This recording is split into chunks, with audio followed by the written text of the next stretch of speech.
Bethel Clouds TV, empowering lives. There's this man called JB MUTURI. JB MUTURI has done everything to warrant for his sacking. But RUTO is not ready to sack him. Why? He wants to build MUTURI. According to the intelligence and advisory, he wants to build MUTURI so that MUTURI can become a figure to reckon with, a figure who is a presidential material. So when it will come the time of election, MUTURI, that is the time he's going to be released. That's the way Moi did with Matiba. When they saw Matiba is going to win, they kept fighting Kibaki. They kept fighting Kibaki. They fought Kibaki without sacking him. When it was now ready for him to be sacked, they sacked him. Immediately after they sacked him, he was the Minister for Health by then. He went to Mombasa. And when he went to Mombasa, the Kenyatta family, through Ngengi Muigai, they approached him in Mombasa. They told him, now you've been sacked. You can't stay out there. Because Kibaki was not interested in politics at all. He had said no more politics because he had had a very bad statement he had issued. And this statement was about bringing multi-party politics in Kenya is like taking a laser blade to cut a mugumo tree. So that was not resonating with the Kikuyus. But when Moi saw these guys, Matiba alone, he's going to whitewash him. RUTO and the team that were in YK92 and this team, they went down and worked a plan. How do we do this? They started fighting Kibaki from inside and blaming him for everything, so to attract sympathetic force towards him. So what happened is that they sacked him one day, and through intelligent manipulations, he was told to go to Mombasa and go and rest. Immediately while in Mombasa, Ngengi Muigai, Kongo Muigai, and the Kenyatta family, they approached him in Mombasa. And they told him, you need to come and vie for politics because you are the only sober person we have. Then he told them, I don't have money. They gave him 40 million shillings to start with. Maybe around 30 to 40 million, the money to start with. And that is how Kibaki came back to politics, and he was financed and projected by the family Kenyatta through the hand of Moi. All this was about to bring divisions in the Kikuyu land.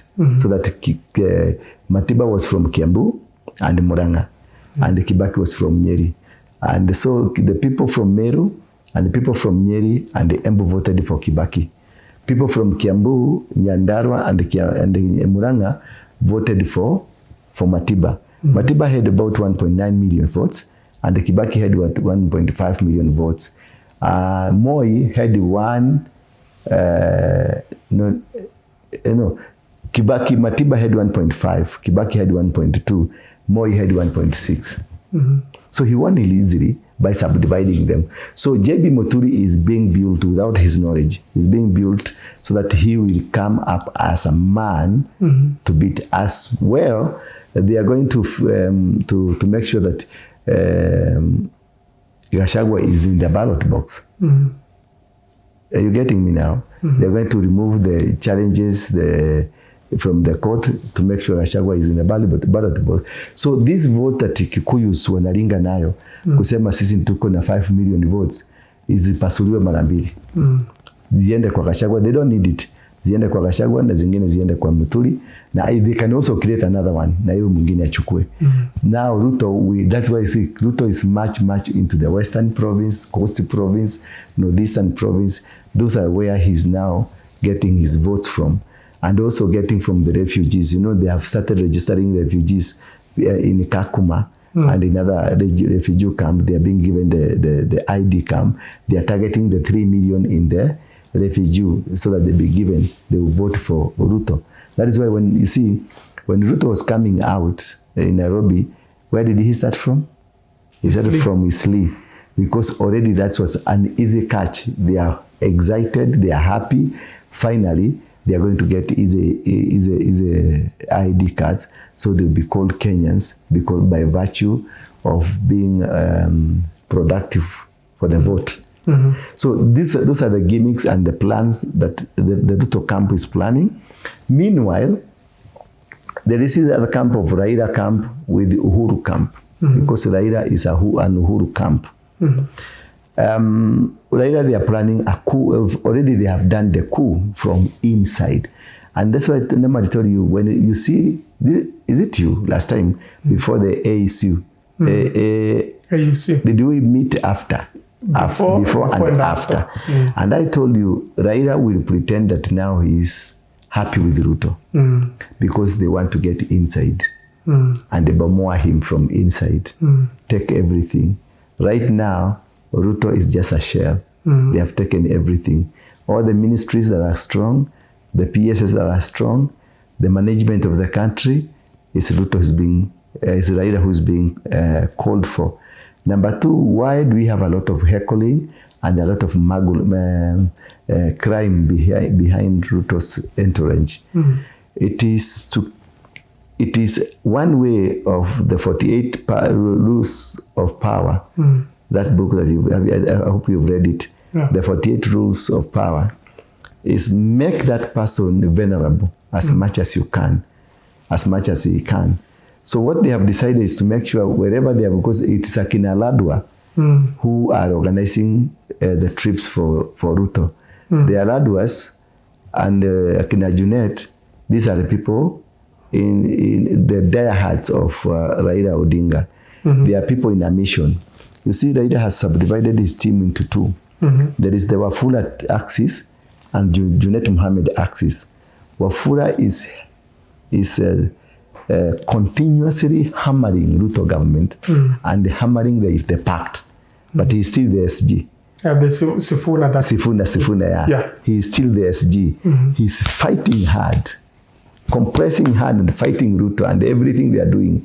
While Junet Mohammed, they are on the side, campaigning for the unity of Ruto.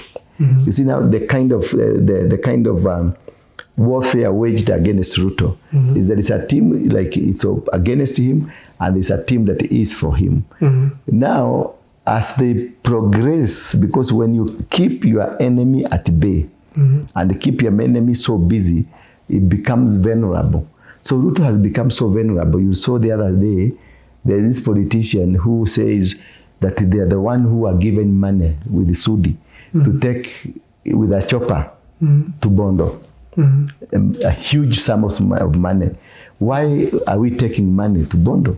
Why are we packing? You saw the others, Rashag was saying their money stashed in some container somewhere in State House. Why would the money not be kept in banks, instead be put in State House in containers?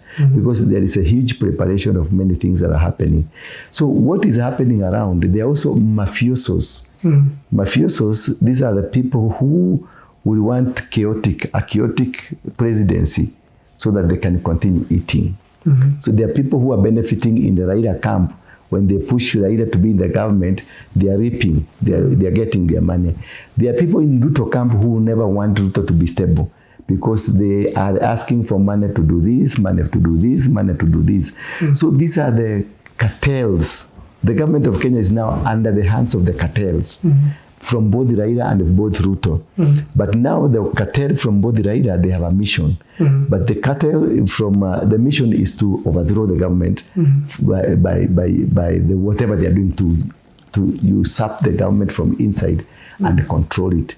But the cartel from Ruto, they are looting. They're just looting, nothing else. So at the end of the day, no matter how hard the president tries, he can't make the government stable. The government will not be stable. What is going is creating animosity. People are becoming angrier and angrier. As I told you when we met last time, the month of January, February, it will be more aggressive. As we get to March, it will be more aggressive. And now as we are getting into April, it will be more messy. More messy. And many things now will wrapped up, and challenges will be so difficult until a kind of a state of emergency will be decided. Now, on that, just hold on that topic. The type of state of emergency you are talking right now, I don't know whether you are comfortable talking about it further. Can you give us more details of this state of emergency?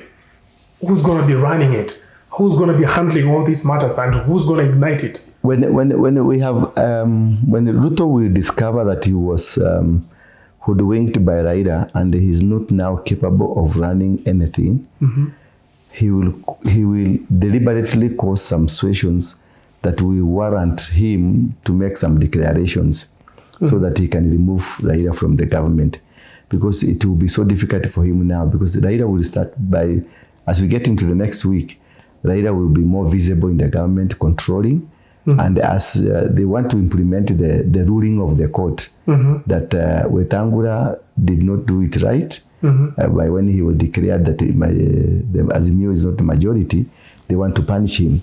And also, once they punish him, is that they will want to fulfill the desires of the court that Azimio is a majority. So when you have Azimio the majority, then will Ishongwa be there? Ishongwa will automatically switch position with Junet Mohammed. Bethel Clouds TV, empowering lives.